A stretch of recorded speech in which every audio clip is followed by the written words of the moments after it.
اعوذ باللہ من الشیطان الرجیم بسم اللہ الرحمن الرحیم قال رسول اللہ صلی اللہ علیہ وسلم ان اللہ و ملائکتہ و اہل السماوات والارض حتی النملۃ فی جحرہا و حتی الحوت لا یصلون علی معلم الناس الخیر رب اشرح لی صدری ویسر لی امری واحلل عقدۃ من لسانی یفقہوا قولی آمین یا رب العالمین۔ حضور صلی اللہ علیہ وسلم کی بہت خوبصورت حدیث ہے جس میں آپ نے ارشاد فرمایا ہے کہ بے شک اللہ تعالیٰ رحمت بھیجتا ہے اور اس کے فرشتے اور آسمان و زمین کی تمام مخلوق، حتیٰ کہ چیونٹی اپنے بل میں، حتیٰ کہ مچھلی، یہ سب اللہ تعالیٰ سے رحمت کی دعا کرتے ہیں۔ کس کے لیے؟ اس شخص کے لیے جو لوگوں کو خیر کی تعلیم دیتا ہے۔ اور خیر، وہ خیر کیا ہے؟ ہوا خیر مما یجمعون۔ قرآن، اس کی تعلیم، یہ سب سے بڑا خیر ہے۔ تو حضور صلی اللہ علیہ وسلم کی اس فرمان کے مطابق، آپ صلی اللہ علیہ وسلم کے اس فرمان کے مطابق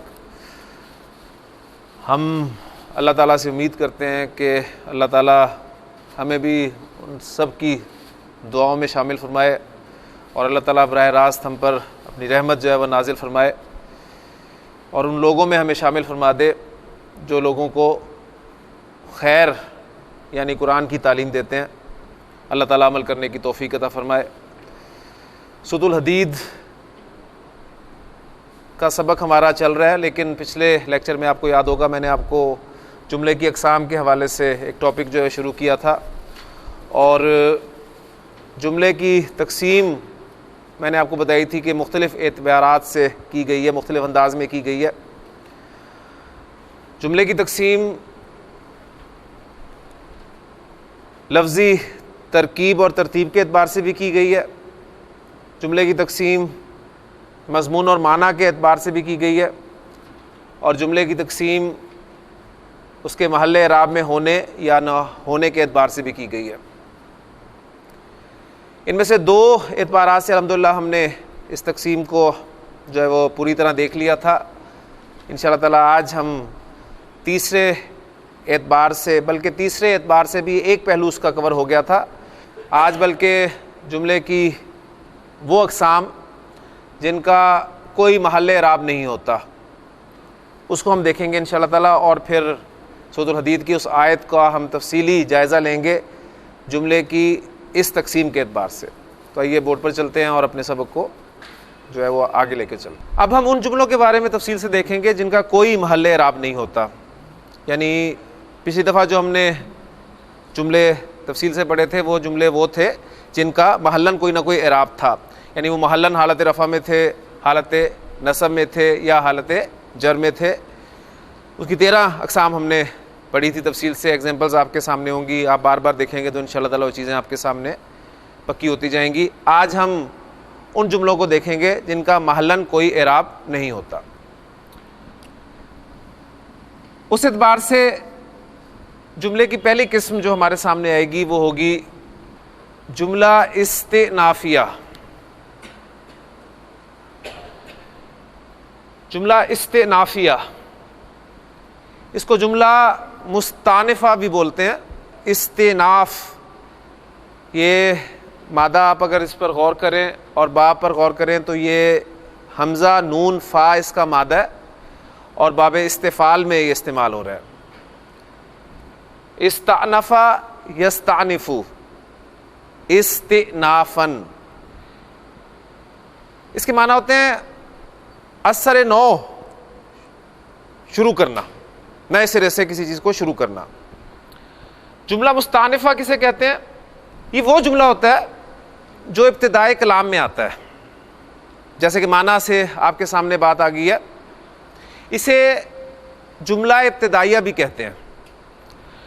مثلا آپ کی کوئی بھی سورت جو ہے وہ شروع ہو رہی ہے، آپ سورۃ الفاتحہ کو لیں تو آپ کا پہلا جملہ الحمدللہ رب العالمین، یہ پورا جملہ آپ کا جملہ مستانفہ کہلائے گا۔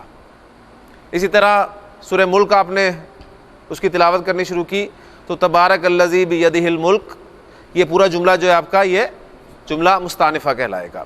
اس جملے کو بھی جملہ مستانفہ ہم کہیں گے جو اگرچہ ابتدا میں نہ آئے، کلام کے وسط میں آ جائے، درمیان میں آ جائے، لیکن پچھلے کلام سے اس کا تعلق نہ ہو، اس جملے کو بھی ہم جملہ مستانفہ کہہ سکتے ہیں۔ بلکہ اس کے لیے ایک دوسرا لفظ جو ہے استعمال کیا جاتا ہے، ایک دوسری ٹرم جو استعمال کی جاتی ہے وہ ہے جملہ منقطع، یعنی جملہ ابتدائیہ جو ابتدا میں آئے وہ بھی مستانفہ، اور جملہ منقطع یعنی جس کا تعلق پچھلے جملے سے نہ ہو لیکن ایک الگ بات جو ہے شروع ہو رہی ہو۔ تو یہ دونوں صورتیں جو ہے جملہ مستانفہ کی ہوں گی۔ یہ جو دوسری ایگزامپل میں نے آپ کے سامنے رکھی ہے جملہ منقطع جسے ہم نے کہا ہے، اس کی ایگزامپل کے طور پہ قرآن مجید کی آیت میں آپ کے سامنے بورڈ پہ لکھتا ہوں، وَلَا يَحْزُنْكَ قَوْلُهُمْ، اے نبی صلی اللہ علیہ وسلم ان کی بات آپ کو غمگین نہ کرے، ان العزت للہ جمیعا، بے شک تمام کی تمام عزت پوری کی پوری اللہ کے لیے۔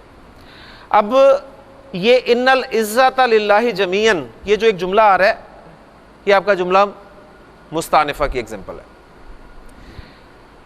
یعنی اب دیکھیں کہ یہ وہ جملہ ہے جس کا تعلق پچھلے جملے کے ساتھ نہیں ہے، ایک الگ سے جملہ ہے، اگرچہ یہ جملہ شروع میں نہیں آ رہا۔ شروع میں آنے کی ایگزامپل تو میں نے آپ کے سامنے رکھی ہے، وہ بھی میں ایگزامپل بورڈ پہ پھر لکھ دیتا ہوں، الحمدللہ رب العالمین۔ اب یہ آپ کا جملہ شروع میں آ رہا ہے تو یہ جملہ مستانفہ، جملہ ابتدائیہ۔ وَلَا يَحْزُنْكَ قَوْلُهُمْ إِنَّ الْعِزَّةَ لِلَّهِ جَمِيعًا، یہ جو ان العزت للہ جمیعا یہ بھی جملہ مستانفہ ہے، اگرچہ یہ ابتدا میں نہیں آ رہا لیکن اس جملے کا تعلق اس جملے کے ساتھ نہیں ہے، یہ اس سے الگ ہے، کٹا ہوا ہے، اس لیے ہم اسے جملہ منقطع بھی کہہ رہے ہیں۔ تو یہ آپ کا پہلا جملہ ہے جملہ استئنافیہ، یعنی اس جملے کا محلاً کوئی اعراب نہیں ہوتا۔ الحمدللہ رب العالمین اس جملے کو اگر آپ محلاً اس کے اعراب کے طور پہ دیکھنا چاہیں گے تو اس کے لیے لا محلہ لہا من الاعراب کی ٹرم استعمال کی جائے گی، یعنی اس جملے کا کوئی اعراب نہیں ہے۔ اسی طرح اس جملے کا بھی کوئی اعراب نہیں ہے، یعنی اب یہ میں آپ کو وہ جملے ان کی تفصیل دے رہا ہوں جن کا محلاً کوئی اعراب نہیں ہوتا۔ تو پہلی قسم آپ کے سامنے آئے گی جملہ استئنافیہ۔ دوسرا جملہ جس کا محلاً کوئی اعراب نہیں ہوتا وہ آپ کے سامنے ایگزامپل بعد میں دیتا ہوں، اس کا نام پہلے اس پہ غور کر لیں گے، جملہ اعتراضیہ کہلاتا ہے یا جملہ معترضہ۔ اب جملہ معترضہ آپ نے بہت دفعہ اکثر تفاسیر میں ہی پڑھا ہوگا، کوئی کسی آیت کا ذکر کرتے ہوئے درمیان میں کہا جاتا ہے کہ یہ جملہ معترضہ بیچ میں آ گیا۔ اب یہ اصل میں ہوتا کیا ہے؟ جملہ معترضہ وہ جملہ ہوتا ہے جو دو ایسے کلموں کے درمیان میں لایا جاتا ہے جو کلمے باہم متلازم ہوں، یعنی ایک دوسرے کے لیے لازم ہوں۔ پھر اس بات کو ذرا غور سے سنیے گا، یہ جملہ معترضہ پہلی بات اس کے لیے کہ دو ایسے کلموں کے درمیان میں آتا ہے جو ایک دوسرے کے لیے لازم ہوں۔ ایک دوسرے کے لیے لازم ہوں سے مراد کیا ہے؟ جیسے موصوف اور صفت ایک دوسرے کے لیے لازم ہے، تو جملہ معترضہ موصوف اور صفت کے درمیان میں لایا جائے گا۔ مبتدا اور خبر ایک دوسرے کے لیے لازم ہے، لہذا جملہ معترضہ مبتدا اور خبر کے درمیان میں لایا جائے گا۔ پھر اسی طرح شرط اور جزا یہ دونوں ایک دوسرے کے لیے لازم ہے، لہذا جملہ معترضہ جو ہے وہ شرط اور جزا کے درمیان میں لایا جائے گا۔ اب ان تینوں کی میں ایک ایک ایگزامپل آپ کے سامنے رکھتا ہوں تو انشاءاللہ تعالیٰ بات بالکل کلیئر ہو جائے گی. تو پہلی میں نے ایگزامپل آپ کو دی ہے کہ موصوف اور صفت کے درمیان، تو بہت خوبصورت قرآن مجید کے الفاظ ہیں، وَإِنَّهُ لَقَسَمٌ لَوْ تَعْلَمُونَ عَظِيمٌ.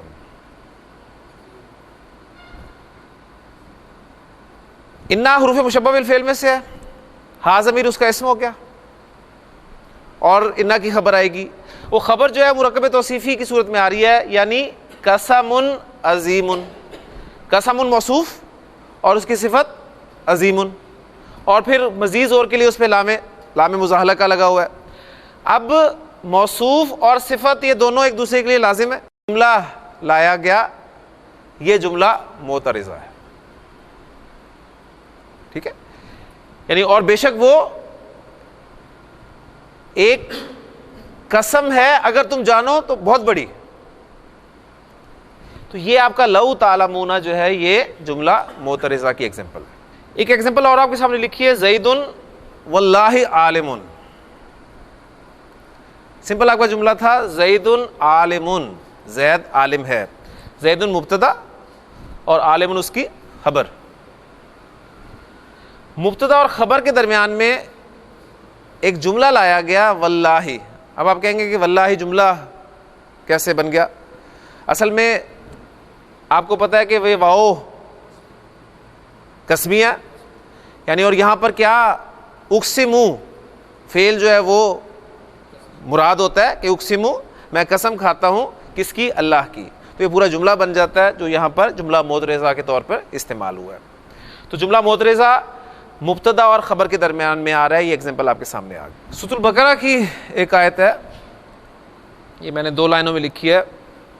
ایک جملہ شرطیہ کی ایگزامپل آپ کے سامنے ہے، فَإِن لَمْ تَفْعَلُوا، پس اگر تم نہ کر سکو، اگر تم نے نہ کیا تو جواب شرط یہ ہے فَاتَّقُوا النَّارَ الَّتِي وَقُودُهَا النَّاسُ وَالْحِجَارَةُ، تو ڈرو اس آگ سے جس کا ایندھن انسان اور پتھر ہوں گے. یعنی یہ شرط اور جواب شرط ہے. اب اس شرط اور جواب شرط کے درمیان میں ایک جملہ آ رہا ہے وَلَن تَفْعَلُوا، اور تم ہرگز نہیں کر سکو گے. یہ ایگزامپل آپ کی جملہ معترضہ کی ایگزامپل ہے، ٹھیک ہے نا. ورنہ شرط اور جزا جملہ پورا، مبتدا خبر جملہ پورا، موصوف صفت جملے کا ایک حصہ پورا.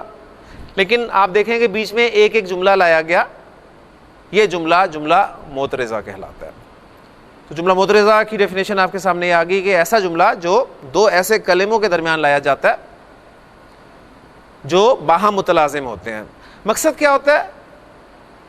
تاکید کے لیے، کلام میں تقویت پیدا کرنے کے لیے، یا کسی مصلحت کے لیے اس کو جملے کو لایا جاتا ہے. تو یہ دوسری قسم تھی ان جملوں میں سے جن کا محلن کوئی اعراب نہیں ہوتا، یعنی جملہ معترضہ جو ہے اس کا محلن کوئی اعراب نہیں ہوتا.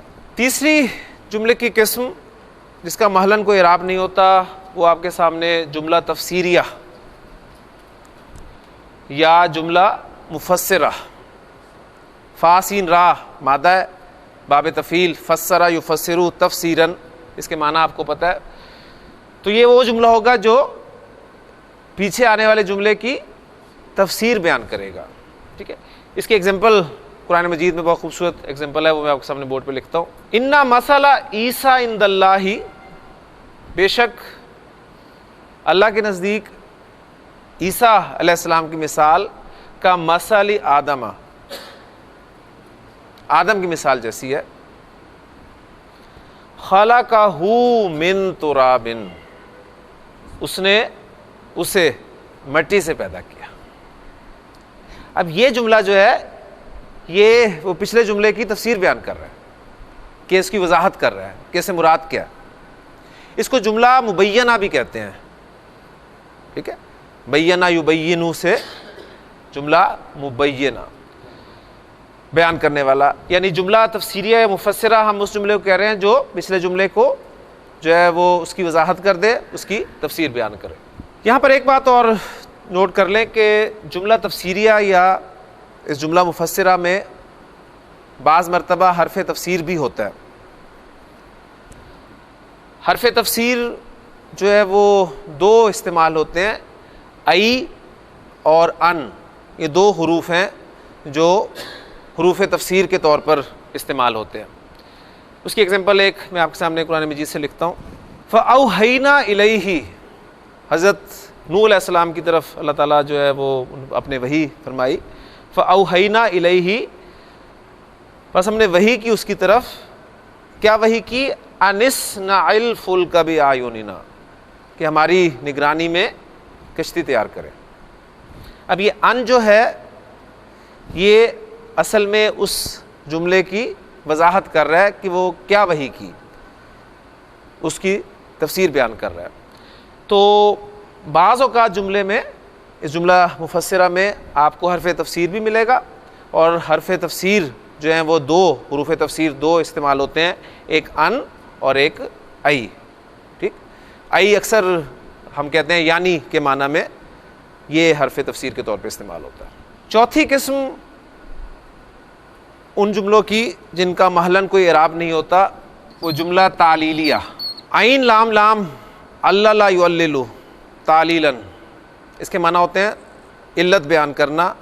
علت بیان کرنا، علت کسے کہتے ہیں؟ وجہ کو، یعنی ایسا جملہ جو پچھلے جملے کی وجہ بیان کرے، اس کو جملہ تعلیلیہ کہا جاتا ہے۔ اس کے لیے آپ جملہ معللہ بھی، اس کی ٹرم بھی آپ کتابوں میں دیکھیں گے۔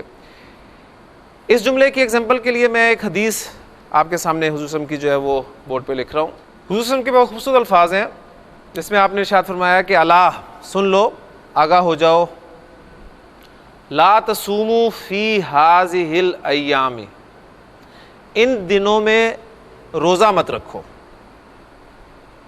یہ آپ صلی اللہ علیہ وسلم کا حکم ہے۔ فإنہا، اس لیے کہ یہ دن، یہ ہا کی ضمیر کہاں جا رہی ہے؟ الایام، ٹھیک، یعنی غیر عاقل کی جمع، تو غیر عاقل کی جمع جب آ جائے تو اس کے لیے کیا کیا چیزیں واحد مؤنث سے استعمال ہوتی ہیں، پورا ٹاپک آپ کے سامنے آنا چاہیے۔ یعنی اس کے لیے صفت آپ واحد مؤنث سے استعمال کرتے ہیں، اس کے لیے خبر واحد مؤنث آتی ہے، اس کے لیے اشارہ واحد مؤنث آتا ہے، اس کے لیے ضمیر واحد مؤنث استعمال ہوتی ہے، اس کے لیے اسم موصول واحد مؤنث استعمال ہوتا ہے۔ تو یہاں پر فإنہا، اس لیے کہ یہ ایام اکل و شرب و بعال، اس لیے کہ یہ دن کھانے پینے اور جمع کے دن ہیں۔ یعنی آپ نے ایک جملہ بولا کہ ان دنوں میں روزہ مت رکھو، اور پھر آگے جو جملہ آ رہا ہے وہ جملہ اس پچھلے جملے کی وجہ بیان کر رہا ہے کہ کیوں، اس لیے کہ یہ دن کھانے پینے اور جمع کے دن ہے۔ اور یہ دن کون سے ہیں؟ عید الفطر ایک دن، اور پھر آپ کی یعنی یوم النحر وہ، اور اس کے بعد اگلے 3 دن۔ تو یہ دن جو ہیں، ان دنوں میں حضور صلی اللہ علیہ وسلم نے روزہ رکھنے سے منع فرمایا، باقی دنوں میں آپ چاہیں تو روزہ رکھ سکتے ہیں۔ جملہ نتیجیہ، نام سے ظاہر ہے کہ یہ جملہ وہ ہوگا جو کسی پچھلے جملے کا نتیجہ بیان کرے گا کہ اس کا نتیجہ یہ نکلتا ہے، یعنی پیچھے کوئی قاعدہ کلیہ دیا ہوگا اور اس کے بعد آگے جو جملہ آ رہا ہوگا وہ بیان کر رہا ہوگا کہ یہ اس بات کا نتیجہ ہے۔ اس کے لیے گرامر کے حوالے سے ایک جملہ میں آپ کے سامنے بورڈ پہ لکھ رہا ہوں کہ گرامر کی بکس میں یہ جملہ جو ہے وہ آپ کو ملے گا، جسے پھر ہم جملہ نتیجہ کہیں گے۔ ایک قاعدہ کلیہ بیان کیا جا رہا ہے کہ الجزم مختص بالافعال، کیا ترجمہ کریں گے کہ جو جزم ہے وہ خاص ہے افعال کے ساتھ۔ والخفض، یہ خفض جو ہے یہ جر کو کہا جاتا ہے، جر یعنی ہم جر کی ٹرم استعمال کرتے ہیں نا۔ والخفض مختص بالاسماء، اور جر خاص ہے اسماء کے ساتھ۔ یعنی ہم اعراب کی جو حالتیں پڑھتے ہیں تو ہم کیا کہتے ہیں کہ اسم کی 3 اعرابی حالتیں ہوتی ہیں، ایک حالت رفع، ایک حالت نصب اور ایک حالت جر۔ یعنی اسم جو ہے وہ مرفوع بھی ہوتا ہے، منصوب بھی ہوتا ہے، مجرور بھی ہوتا ہے، جبکہ ہم نے اپنے اس کورس میں افعال کے اعراب کے حوالے سے بات نہیں کی تھی. ہم نے کہا تھا کہ اعراب کا تعلق صرف اسم کے ساتھ ہے, لیکن جب آپ گرامر کی کتابیں پڑھتے ہیں تو اس میں اعراب وہ فعل کے ساتھ بھی ذکر کرتے ہیں, لہٰذا وہ فعل کی بھی 3 اعرابی حالتیں بیان کرتے ہیں, رفع, نصب اور جزم. یعنی وہ کہتے ہیں کہ فعل جو ہے وہ مرفوع بھی ہوتا ہے, وہ منصوب بھی ہوتا ہے اور مجزوم بھی ہوتا ہے. بات سمجھ میں آ گئی نا؟ یعنی اسم مرفوع, منصوب, مجرور, فعل مرفوع, منصوب, مجزوم. تو مرفوع اور منصوب تو دونوں میں کامن ہے, لیکن اسم مجرور ہوتا ہے جبکہ فعل مجرور نہیں ہوتا بلکہ مجزوم ہوتا ہے. اسی طرح پھر اسم جو ہے وہ مجرور ہوگا, مجزوم نہیں ہوگا. تو یہ پھر جملہ وہ وہاں پر گرامر کی کتابوں میں لکھا ہوتا ہے کہ الجزم مختص بالافعال, جزم خاص ہے افعال کے ساتھ اور جر خاص ہے اسماء کے ساتھ. اب اس کا نتیجہ کیا نکلتا ہے؟ اس کا نتیجہ جو نکلتا ہے وہ پھر ایک آگے جملہ دیا جاتا ہے جسے پھر جملہ نتیجہ کہا جاتا ہے. وہ جملہ کیا ہے؟ وہ جملہ میں آپ کے سامنے بورڈ پہ لکھتا ہوں. پورا جملہ میں نے 2 لائنوں میں لکھ دیا. فَلَيْسَ فِي الْأَفْعَالِ خَفْضٌ, پس افعال میں جر نہیں ہوتا, وَلَا فِي الْأَسْمَاءِ جَزْمٌ, اور اسماء میں جزم نہیں ہوتا.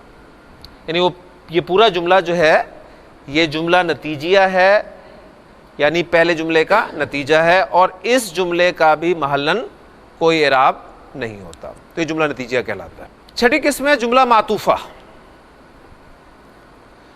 یہاں پر جملہ معطوفہ سے مراد وہ جملہ ہے جو کسی ایسے پر عطف ہو جس کا محلاً کوئی اعراب نہ ہو. بات یہ بہت اہم ہے, اس کو خاص طور پہ آپ نے سمجھنا ہے. جملے کا جملے پر عطف ہوتا ہے, ایسے ہی ہے نا, یعنی ہم نے پڑھا ہوا ہے کہ اسم کا اسم پر عطف ہوگا, فعل کا فعل پر عطف ہوگا, حرف کا حرف پر عطف ہوگا. اسی طرح جملے کا جملے پر عطف ہوگا. تو ظاہر بات ہے ایک جملہ جو ہے وہ جب دوسرے جملے پر اس کا عطف ہوگا تو وہ جملہ جو ہے جملہ معطوفہ کہلائے گا. اب یہ ہم کون سی کیٹیگری پڑھ رہے ہیں؟ وہ کیٹیگری پڑھ رہے ہیں ایسے جملوں کی جن کا محلاً کوئی اعراب نہیں ہوتا. تو یہ جملہ معطوفہ پھر وہی جملہ معطوفہ ہوگا جو ایسے جملے پر عطف ہو جس کا اپنا کوئی محلاً اعراب نہ ہو. اگر پچھلے جملے کا محلاً کوئی اعراب ہوگا تو ظاہر بات ہے پھر اس جملے کا بھی وہی اعراب ہوگا جو اس جملے کا اعراب ہے. یعنی اگر وہ جملہ محلاً رفع میں ہے, محلاً نصب میں ہے, محلاً جر میں ہے, تو اس جملے کا بھی اعراب جو ہے وہی ہوگا. اگر اس جملے کا محلاً اعراب نہیں ہوگا تو اس جملے کا بھی محلاً کوئی اعراب نہیں ہوگا. یعنی فرض کیا ایک جملہ آپ نے شروع کیا, جملہ مستانفہ, ہم نے پڑھا کہ جملہ مستانفہ کا کوئی محلاً اعراب نہیں ہوتا, تو اس پر اگر ایک جملہ عطف ہو رہا ہوگا تو وہ جملہ معطوفہ وہ ہوگا جس کا محلاً کوئی اعراب نہیں ہوگا.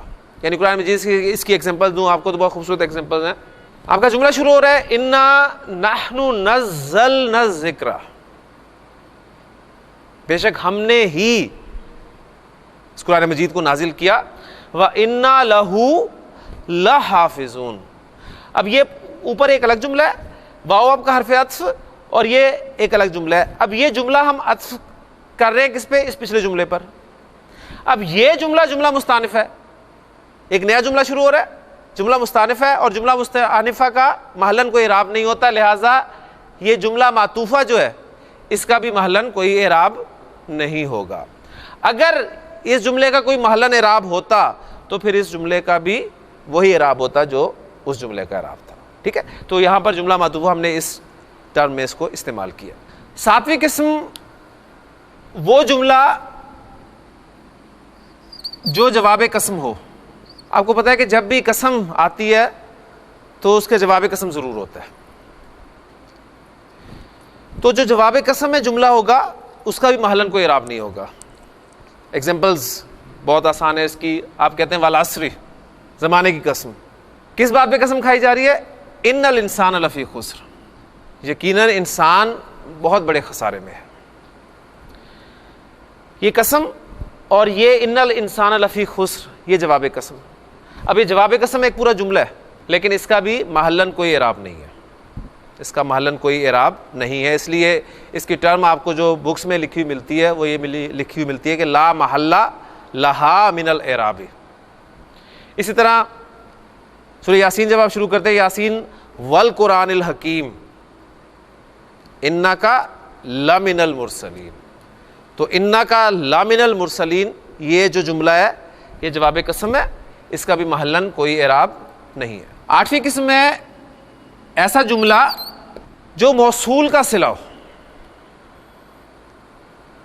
ایسا جملہ جو موصول کا صلہ ہو۔ آپ کو پتا ہے کہ جب بھی موصول آتا ہے، اب یہاں پر میں ٹرم دیکھیں جان کے اسم نہیں بول رہا، کیونکہ ہم نے پچھلے لیکچرز میں پڑھا ہے کہ ایک تو اسم موصول ہوتا ہے، ایک حرف موصول بھی ہوتا ہے، اسم موصول حرف موصول، اس لیے میں نے یہاں پر ٹرم یہ استعمال کیا ہے ایسا جملہ جو موصول کا صلہ ہو۔ موصول کا صلہ چاہے وہ اسم موصول کا صلہ ہو چاہے وہ حرف موصول کا صلہ ہو، ٹھیک ہے، اس جملے کا بھی کوئی اعراب نہیں ہوتا، محلن اس کا کوئی اعراب نہیں ہوتا۔ دونوں کی ایک ایک ایگزامپل جو ہے میں آپ کے سامنے رکھ دیتا ہوں۔ پہلے اسم موصول کا صلہ، یعنی جب بھی موصول آتا ہے آپ کو پتہ ہے اس کا صلہ لازمی آتا ہے، ٹھیک ہے، اب وہ چاہے اسم موصول ہے چاہے حرف موصول ہے، اس کا صلہ لازمی آئے گا۔ اسم موصول کی ایگزامپل اللہ الذی خلق السماوات والارض، اللہ وہ ہے جس نے آسمان و زمین کو پیدا کیا۔ اب یہاں پر آپ دیکھیں آپ کا الذی اس میں موصول ہے اور خلق السماوات والارض یہ فعل اپنے فاعل اور مفعول سے مل کر جملہ فعلیہ ہو کر اس کا صلہ بن رہا ہے، تو یہ جو صلہ بن رہا ہے جملہ اس کا محلن کوئی اعراب نہیں ہے، اس کا محلن کوئی اعراب نہیں ہے۔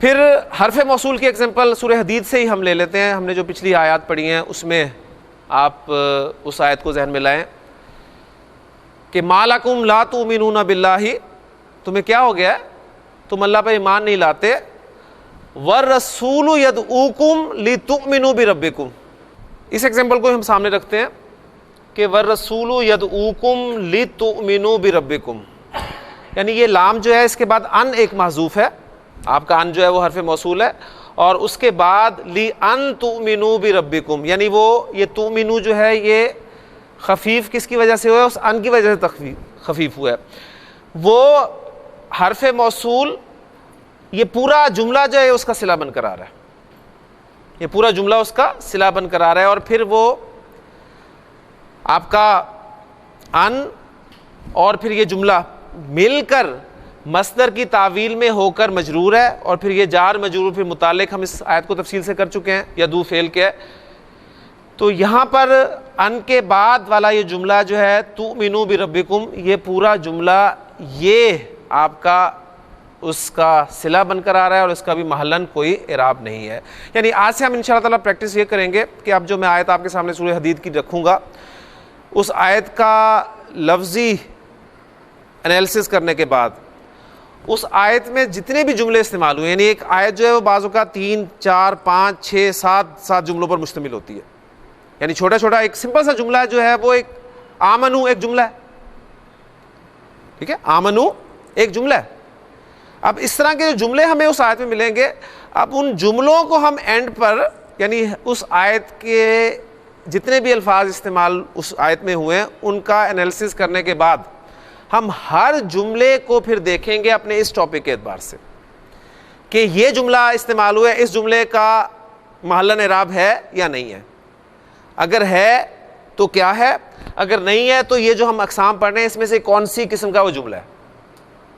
پھر وہ جو دوسری اقسام ہم نے پڑھی ہیں اس کے اعتبار سے جملہ اسمی ہے، جملہ فعلی ہے، یا وہ جملہ انشائی ہے یا جملہ خبری ہے، وہ ساری ایگزامپل انشاءاللہ تعالیٰ آج سے ہماری جو آپ کہہ لیں کہ ترتیب ہوگی وہ یہ ہوگی کہ ہم ہر آیت میں استعمال ہونے والے الفاظ کے علاوہ جملوں کا بھی تفصیل سے انالیسس کریں گے، ان کا بھی اعراب دیکھیں گے کہ ہے یا نہیں ہے۔ اس سے آپ دیکھیں گے انشاءاللہ تعالیٰ اس پیٹرن پہ ہماری باقی سورہ حدید کی جو آدھی رہتی ہے اس کی پریکٹس ہوگی، تو انشاءاللہ تعالیٰ آپ کے لیے آئندہ کی صورتیں جو ہوں گی اس میں آپ کے لیے آسانی ہو جائے گی انشاءاللہ تعالیٰ۔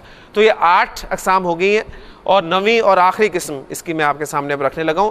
عام طور پہ یہ اقسام آپ کو بکس میں ملیں گی، گرامر کی کتابوں میں، جملے کی اقسام کے اعتبار سے۔ اگر اس کے علاوہ آپ کو کوئی اقسام ملیں، ایک آدھ اوپر نیچے ہو جائے، تو وہ کوئی ایسی بات نہیں ہے کہ اس پہ آپ پریشان ہو جائیں کہ ہمیں تو 9 اقسام پڑھائی گئی تھی، وہاں پر 10 لکھی گئی ہیں، یا وہاں پر 7 لکھی گئی ہیں۔ تو یہ مختلف انداز سے لوگوں نے جو لکھا ہے، لیکن میں آپ کے سامنے پورا ایک آپ کہہ لیں کہ تفصیل سے جو ہے وہ انالیسز اس کا سامنے رکھ رہا ہوں۔ 9ویں اور آخری قسم جو ہم نے پڑھنی ہے وہ یہ ہے ایسا جملہ جو شرط غیر جازم کا جواب ہو۔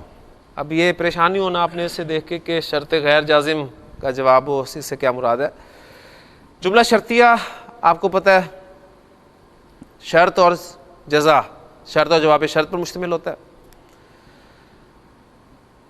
کچھ الفاظ ایسے ہوتے ہیں جو شرط میں آنے والے فعل کو ہماری ٹرم کے مطابق اخذ کرتے ہیں، اور جواب میں جو مضارع ہوتا ہے وہ بھی آٹومیٹکلی اخذ ہو جاتا ہے، یہ ہم نے پڑھا ہوا ہے۔ اگر جواب میں کوئی جملہ اسمیہ آ رہا ہے تو ہم اس کو محلن، یعنی ان کی ٹرم میں اگر ہم دیکھیں تو ہم کہیں گے محلن مجزوم ہے، محلن مجزوم ہے، ٹھیک ہے۔ جبکہ کچھ الفاظ ایسے ہوتے ہیں جو شرط کے لیے استعمال ہوتے ہیں لیکن وہ فعل کو اخذ نہیں کرتے، یعنی اب اصل میں دونوں آپ کہہ لیں کہ چیزیں اکٹھی ساتھ آ رہی ہیں، تو میرے لیے وہ بڑا مشکل اس اعتبار سے ہو رہا ہے کہ اپنا جو طریقہ کار ہے اسے بھی سامنے رکھوں، اور وہ جو گرامر والے ہمارے بزرگ جو ٹرمینالوجی استعمال کرتے ہیں اس کو بھی سامنے رکھوں۔ کوشش میں کر رہا ہوں بات سمجھانے کی۔ یعنی آپ کا ان جو حرف شرط ہے، آسان معنی میں سمجھ لیں، ان حرف شرط ہے، آپ کہتے ہیں ان تضرب نی اضرب کا، اگر تو مجھے مارے گا تو میں تجھے ماروں گا، ٹھیک ہے۔ اب یہ ان کیا کر رہا ہے؟ یہ فعل مضارع کو اخذ کر رہا ہے، یعنی ان کی ٹرم کے مطابق فعل مضارع جو ہے یہاں پر مجزوم ہو رہا ہے، تو جواب شرط جو ہے وہ بھی مجزوم ہو رہا ہے، ہماری ٹرم کے مطابق جواب شرط وہ بھی آٹومیٹکلی اخذ ہو رہا ہے۔ تو ان جو ہے یہ مجزوم کر رہا ہے فعل کو، جبکہ یہ ایک ایگزامپل دی ہے میں نے، ان ایک حرف ہے، باقی آپ کو پتا ہے کہ اسماء شرط بھی استعمال ہوتے ہیں، ماں ہے، من ہے، اینا ہے، یہ جب شرط کے لیے استعمال ہوتے ہیں تو یہ بھی بالکل وہی کام کرتے ہیں، یعنی دونوں فعلوں کو مجزوم کرتے ہیں، دونوں فعلوں کو جزم دیتے ہیں، ٹھیک۔ جبکہ کچھ الفاظ شرط کے لیے ایسے استعمال ہوتے ہیں جو جزم نہیں دیتے فعل کو، جو مجزوم نہیں کرتے۔ وہ الفاظ کون کون سے ہیں وہ میں آپ کے سامنے لکھ دیتا ہوں، تاکہ جب بھی آپ کے سامنے قرآن مجید کا مطالعہ کرتے ہوئے الفاظ سامنے ہیں تو کم از کم یہ ٹاپک آپ کے سامنے جو آ جائے، پھر کبھی انشاءاللہ تعالیٰ تفصیل سے اس ٹاپک کو بھی میں آپ کے سامنے رکھ دوں گا مختلف ایگزامپلس کے ساتھ۔ اس وقت صرف میں وہ الفاظ آپ کے سامنے لکھوں گے، وہ کون سے الفاظ ہیں جو فعل کو اخذ نہیں کرتے یعنی جزم نہیں دیتے۔ یہ 6 الفاظ ہیں۔ لو، اب اس کی دیکھیں ایگزامپل میں آپ کو دیتا ہوں تو بات بالکل انشاءاللہ کلیئر ہو جائے گی۔ لو نشاء لجعلناہ حطاما، اب نشاء ذرا فعل مضارع پر غور کریں، شاء یشاء ہے نا، یشاء تشاء تشاء اشاء نشاء، اب شرط کے لیے استعمال ہو رہا ہے لو، لیکن نشاء بغیر اخف ہوئے استعمال ہو رہا ہے، تو اس کا مطلب ہے کہ لو جو ہے یہ فعل کو اخف نہیں کرتا، یعنی یہ ثابت ہو گیا لو نشاء۔ اب جواب شرط ہے لجعلناہ حطاما۔ اس طرح حضور کی وہ حدیث میں نے آپ کو سنائی تھی، آپ کو یاد ہوگا کہ لو تعلمون ما اعلم، اگر تم جان لیتے جو میں جانتا ہوں تو لضحکتم قلیلا، تو تم ہنستے تھوڑا، ولبکیتم کثیرا، اور روتے زیادہ۔ اب یہ شرط و جواب شرط دونوں آ رہے ہیں نا، لیکن آپ دیکھیں لو تعلمون پورا فعل استعمال ہو رہا ہے اخف ہوئے بغیر، لو نشاء پورا فعل استعمال ہو رہا ہے اخف ہوئے بغیر، تو لو جو ہے یہ اخف نہیں کرتا یعنی مجزوم نہیں کرتا فعل کو۔ اسی طرح لولا، اسی طرح لوما، اسی طرح کلما، اسی طرح اذا، اسی طرح اما۔ اب یہ تمام الفاظ وہ ہیں جو قرآن مجید میں استعمال ہوئے ہیں۔ اب لولا اخرتنی الی اجل قریب، اب اخرا چونکہ یہ فعل ماضی ہے، اگر یہ ان کے ساتھ ہوتا نا، اگر یہ ان کے ساتھ ہوتا، ان اخرتنی، تو ہم اخرتنی کو محلن مجزوم مانتے. لو کے ساتھ، لولا کے ساتھ آ رہا ہے تو ہم کہیں گے کہ اس نے اسے کوئی مجزوم نہیں کیا، کوئی اخف نہیں کیا. تو ایسا جملہ جو شرط غیر جازم کا جواب ہو، یعنی ان کے جواب میں جو جملہ آ رہا ہوگا نا، وہ بھی اس کا جملے کا بھی محلن کوئی اعراب نہیں ہوگا، اس جملے کا بھی محلن کوئی اعراب نہیں ہوگا. اور باقی جو الفاظ ہوں گے ان کے جواب میں جو جملہ آ رہا ہوگا ان کا ظاہر بات ہے محلن، وہ محلن مجزوم کہلائیں گے، وہ محلن مجزوم کہلائیں گے. یہاں پر ہمارا یہ ٹاپک جو ہے مکمل ہوتا ہے. ہم نے جملے کی جو تقسیم دیکھی ہے وہ تیسری تقسیم جملے کے محل اعراب میں ہونے یا نہ ہونے کے اعتبار سے. 13 اقسام ہم نے پڑھی ہیں ان جملوں کی جن کا محلن کوئی نہ کوئی اعراب ہوتا ہے، اور 9 اقسام ہم نے پڑھی ہیں اس جملے کی جن کا محلن کوئی اعراب نہیں ہوتا، اور ان کے نام جو ہیں وہ آپ کے علم میں ہونے چاہیے. انشاءاللہ تعالیٰ آج کے سبق سے ہم وہ شروع کریں گے. تو اب ہم باقاعدہ اپنی آیت جو ہے سبق کی اس کو رکھتے ہیں، وہ میں بورڈ پہ آپ کے سامنے لکھتا ہوں، اس کے الفاظ کا انالیسز اور پھر اس آیت میں استعمال ہونے والے جملوں کا اسی طور پہ انالیسز کریں گے. تو انشاءاللہ تعالیٰ آپ دیکھیں گے کہ آپ کو بہت سارا فائدہ ہوگا. آیت نمبر 16 کا ایک حصہ میں نے آپ کے سامنے بورڈ پہ لکھا ہے، الم یعنی للذین آمنوا ان تخشع قلوبہم لذکر اللہ وما نزل من الحق. اس کے الفاظ پر غور کریں. سب سے پہلے آپ کو حمزہ استفہام نظر آ رہا ہے، اس کے معنی کیا؟ لم آپ کا کس لیے استعمال ہوتا ہے؟ فعل مضارع کے ساتھ. اور کس لیے؟ زوردار نفی کے لیے. تبدیلی کیا لے کے آتا ہے؟ فعل مضارع کو اخف کر دیتا ہے، اخف کر دیتا ہے. یعنی یہ فعل ہے اخف ہو کے استعمال ہوا ہے، تو اس کا مطلب ہے کہ اصل میں یہ کیا تھا؟ یہ اخف ہو کے یہاں پہ استعمال ہو تو اس کی اصل کیا تھی؟ اس کا مادہ حمزہ نون یا ہے. باب ضرب یضرب،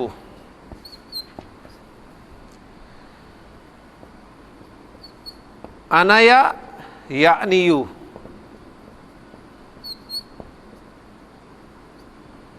اور چینجز کے بعد کیا بنے گا؟ انا یعنی، انا یعنی. اس کے معنی ہوتے ہیں عربی زبان میں بلکہ کہا جاتا ہے انل امرو، یعنی ای، اب میں ای یوز کروں گا، یعنی ای اتا وقتہ، اس کا وقت آ گیا. جاء وقتہ، اس کا وقت آ گیا. تو انا یعنی کے معنی ہوتے ہیں وقت کا آنا. انا یعنی. اب یہ یعنی اس کو جب میں اخف کروں گا تو آپ کو پتہ ہے کہ ایسے افعال جن کا آخری حرف علت میں سے ہو، واو یا یا میں سے ہو، جب ان کو اخف کیا جاتا ہے تو حرف علت ڈراپ ہو جاتا ہے. تو یعنی ناقص کا حرف علت ڈراپ ہو جاتا ہے جب وہ اخف ہوتے ہیں. تو یہ یعنی سے یعنی ہو گیا. الم یعنی، کیا وقت نہیں آیا؟ کیا وقت نہیں آیا؟ لام حرف جر، الذین اس میں موصول، اس میں موصول جب بھی آئے گا تو آگے صلہ. آمنو فعل اور فاعل، یہ پورا اس کا صلہ بن کر آ رہا ہے. للذین آمنو، ان لوگوں کے لیے جو ایمان لائے. کیا ایمان والوں کے لیے وقت نہیں آیا؟ ان تخشع، خا شین عین مادہ، با فتح یفتح، خشع یخشع خشوعا، جھک جانا. سیکھا کون سا ہے؟ یخشع تخشع. تخشع سے کیا استعمال ہو رہا ہے؟ تخشع. اور وجہ آپ کو سامنے نظر آ رہی ہے، ان نے اس کو خفیف کر دیا. ان تخشع. سیکھا کون سا ہے؟ سیکھا نمبر 4، واحد مؤنث غائب کا سیکھا، اس لیے کہ آگے قلوبہم اس کا فاعل آ رہا ہے. ان کے دل، کہ ان کے دل جھک جائیں. کہ ان کے دل جھک جائیں. کس کے لیے؟ لذکر اللہ، اللہ کی یاد کے لیے، اللہ کے ذکر کے لیے. بہت خوبصورت آیت ہے قرآن مجید کی، اور یہ وہ آیت ہے، میں اس کے بارے میں پڑھ رہا تھا کہ بڑے بڑے لوگوں کی زندگیاں اس آیت نے تبدیل کر دی ہیں. وما حرف عطف واو، ما اس میں موصول، پھر اس میں موصول آ گیا تو آگے صلہ. نزلہ وہ نازل ہوا، من الحق کی، حق میں سے، یعنی اللہ کی یاد اور جو نازل ہوا ہے اس کے لیے جھک جائے. کیا مومنوں کے لیے ابھی وقت نہیں آیا؟ اب یہاں پر گرامیٹیکلی اگر ہم اسے دیکھیں تو آپ کا لم یعنی فعل، لام جارہ، الذین اس میں موصول، آمنو فعل اور فاعل اس کا صلہ، صلہ موصول اور صلہ مل کر مجرور، جار مجرور مل کے متعلق فعل کے. ٹھیک ہو گیا؟ فعل متعلق، ابھی ہم نے فاعل کو ذکر نہیں کیا. فاعل جو ہے وہ آگے آ رہا ہے، ان تخشع قلوبہم، یہ پورا اس کا فاعل بن رہا ہے، یعنی ان کے دلوں کا جھک جانے کا وقت نہیں آیا. صحیح ہے نا؟ اب یہ دیکھیں، ان حرف مصدر، اور مصدری معنی میں لا رہا ہے کہ نہیں لا رہا ندیم صاحب؟ مصدر مؤول کی تعویل میں ہو کے، یعنی ان کے دلوں کے جھکنے کا وقت نہیں آیا.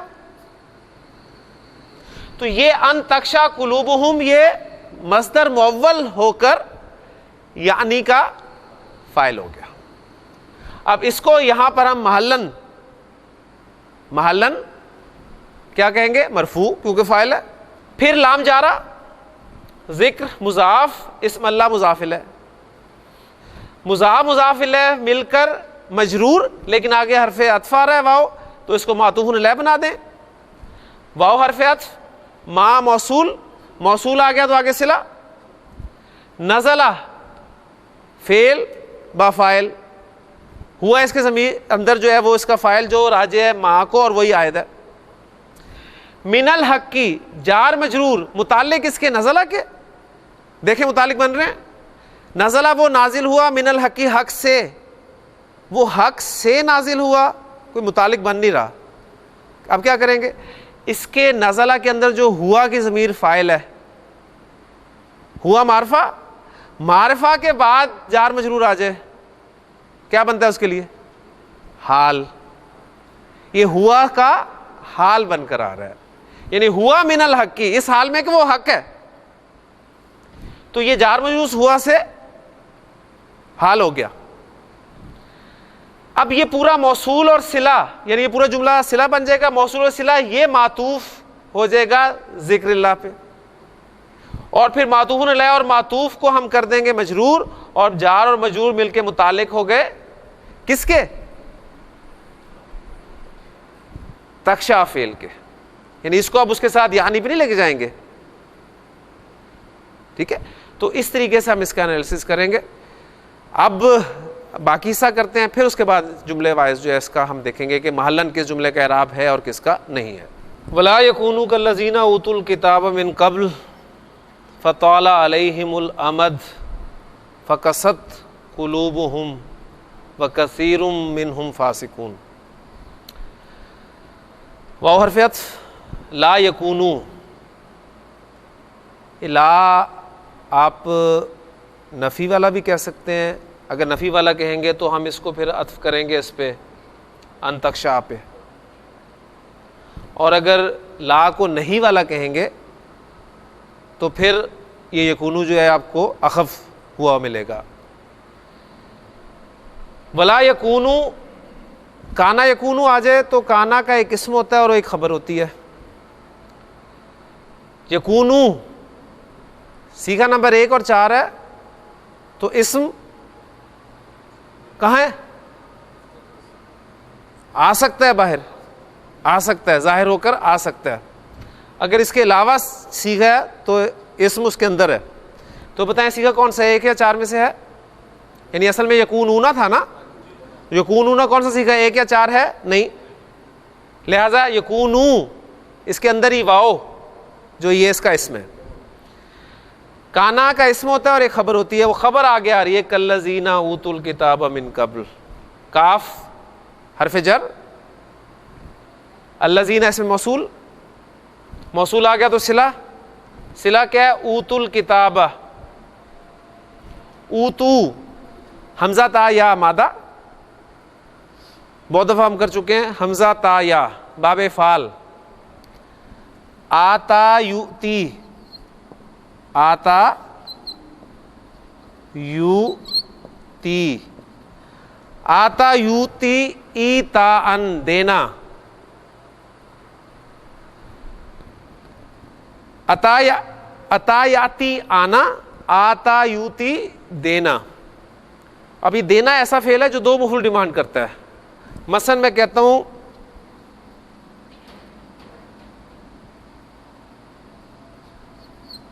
آتا زیدن, اس نے زید کو دیا, کیا دیا؟ کتابن, ایک کتاب, یعنی اس نے زید کو ایک کتاب دی. تو زیدن ایک مفعول اور کتابن دوسرا مفعول. ٹھیک ہو گیا؟ اب جب اس فعل سے ہم مجہول بنائیں گے, مجہول بناتے ہیں تو پہلی بات یہ کہ فعل کی ڈائی چینج ہو جاتی ہے. یہ کیا بن جائے گا؟ یہ بن جائے گا اوتیا.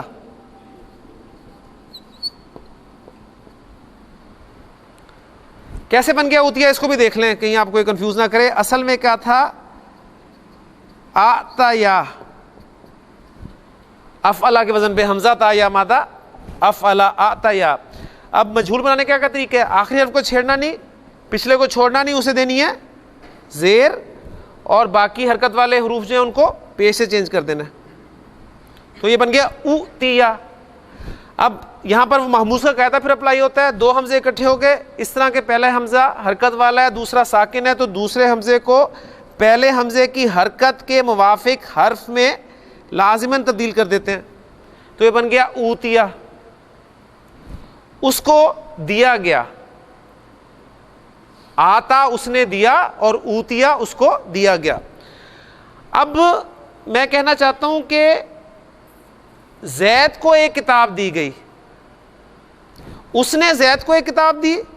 اب مجہول کا بنا رہے ہیں جب فاعل کو مینشن نہیں کرنا آپ نے, تبھی مجہول بنا رہے ہیں نا. اب کتاب دی گئی کس کو؟ زید کو. تو زید جو ہے وہ آپ کا نائب الفاعل بن کر آئے گا, اس کو ہم سٹیٹس دے دیں گے فاعل والا, یعنی اوتیا زیدن, زید کو دیا گیا. کیا دیا گیا؟ اب جو دوسرا مفعول تھا وہ ایز اٹ از حالت نصب میں استعمال ہوگا, اس کو آپ نے حالت رفع میں نہیں لانا. یعنی ایسے افعال جن کے دو مفعول آتے ہیں ان سے جب مجہول بنتا ہے تو پہلے والے مفعول کو آپ نائب الفاعل بنا دیتے ہیں, فاعل کا سٹیٹس دے دیتے ہیں, حالت رفع میں لے آتے ہیں, جبکہ دوسرا مفعول جو ہے وہ ایز اٹ از حالت نصب میں رہتا ہے. تو اوتیا زیدن کتابن, زید کو ایک کتاب دی گئی. اب یہاں پر بالکل اسی پیٹرن کو سامنے رکھیں. اوتو انہیں دیا گیا, کیا دیا گیا؟ الکتابہ, کتاب. الذین اوتوا الکتابہ, وہ جنہیں کتاب دی گئی, من قبلو, پہلے. اب یہ دیکھیں من کے بعد قبلو پیش کے ساتھ آ رہا ہے, تو کیا مطلب ہے؟ اس کا مضاف الیہ محذوف ہے, اس کا مضاف الیہ محذوف ہے. یہ سب باتیں دیکھیں بار بار آئیں گی, ایک دفعہ آپ نے کر لی تو انشاءاللہ تعالی پکی ہو جائیں گی. اب یہ پورا موصول اور صلہ مل کر یہ کاف حرف جر کا مجرور بن رہا ہے, اور وہ جار اور مجرور مل کر وہ خبر بن رہا ہے کانا کی. اور یہ خبر کا مقام, جار مجرور والا مقام, ظرف مستقر, وہ ساری باتیں بار بار آپ کے سامنے آئیں گی تو کلیئر ہوں گی. وَلَا يَكُونُوا كَالَّذِينَ أُوتُوا الْكِتَابَ مِن قَبْلُ, اور وہ نہ ہو جائیں ان لوگوں کی طرح جنہیں پہلے کتاب دی گئی. فا پھر حرف عطف اسی پر, طالا, طا واو لام مادہ, باب کرما یکرمو, طالا یطولو, طول لمبا ہونا, دراز ہونا. فطالا تو لمبا ہو گیا, کیا ہو گیا؟ الامدو. الامد کے معنی ہوتے ہیں زمانے کے, الامد والابد ہم معنی لفظ ہیں، الامد والابد ہم معنی لفظ ہیں. الابد سے مراد جو ہے وہ غیر معین اور غیر محدود زمانے کے ہوتے ہیں، جبکہ الامد سے مراد غیر معین لیکن محدود زمانے کے ہوتے ہیں. فطال علیہم الامد، پھر ملانے کے لیے علیہم الامد، پس ان پر ایک زمانہ گزر گیا. فکست قلوبہم، اور قاف سین واو، قسا یکسو، القسوۃ سنگ دل ہونا، سخت ہونا. فکست قلوبہم، یہ اس کا فاعل آ گیا، مؤنث کا صیغہ اس لیے لگا کہ قلوب غیر عاقل کی جمع. فکست قلوبہم، پس ان کے دل سخت ہو گئے. وکثیر منہم فاسقون، اور کثیر مبتدا، آپ کہیں گے مبتدا تو نکرہ آتا ہی نہیں ہے. ایک محض نکرہ اس مبتدا کبھی نہیں بن سکتا. نکرہ کے بعد آپ دیکھ رہے ہیں جار مجرور آ رہا ہے، تو ہم نے کیا فارمولہ پڑھا ہے؟ معرفہ کے بعد جار مجرور آ جائے تو ہم نے اسے بنایا تھا حال. نکرہ کے بعد جار مجرور آ جائے تو ہم اسے کیا بناتے ہیں؟ صفت بناتے ہیں نا. اب یہ کثیر موصوف اور منہم اس کی صفت بن کے، موصوف اور صفت بن گئے. اب یہ نکرہ جو ہیں یہ مبتدا بن سکتے ہیں، یعنی خالی نکرہ اس مبتدا کبھی نہیں بن سکتا. اگر آپ اسے موصوف صفت کی شکل میں لے آئیں، مضاف مضاف الیہ کی شکل میں لے آئیں، اس سے پہلے حرف استفہام لے آئیں، اس سے پہلے حرف نفی لے آئیں، تو اب نکرہ بھی مبتدا بن سکتا ہے. یہ ٹاپک ہم تفصیل سے کر چکے ہیں. وَكَثِيرٌ مِّنْهُمْ، اور ان میں سے بہت سے، یہ مبتدا بن گیا. فاسقون، یہ خبر آ گئی فاسق ہے. ٹھیک ہے، اس جملے کو ہم کثیر منہم فاسقون کو ہم جملہ حالیہ بھی کہہ سکتے ہیں، اس حال میں کہ ان میں سے بہت سے فاسق ہیں. ولا یکونوا کالذین اوتوا الکتاب من قبل فطال علیہم الامد فقست قلوبہم وکثیر منہم فاسقون. تو بہت خوبصورت آیت ہے قرآن مجید کی. اب اس پوری آیت کا ترجمہ دیکھ لیں. اس میں جو جملے استعمال ہوئے ہیں یہ آپ کے لیے ہوم ورک ہے اس حوالے سے کہ اس آیت میں، ایک آیت میں دیکھیں بہت سارے جملے ہیں. پہلا جملہ آپ کے سامنے آ رہا ہے الم یعنی للذین آمنوا، آمنوا دوسرا جملہ آ رہا ہے. تخشع قلوبہم تیسرا جملہ آ رہا ہے. نزلہ چوتھا جملہ آ رہا ہے.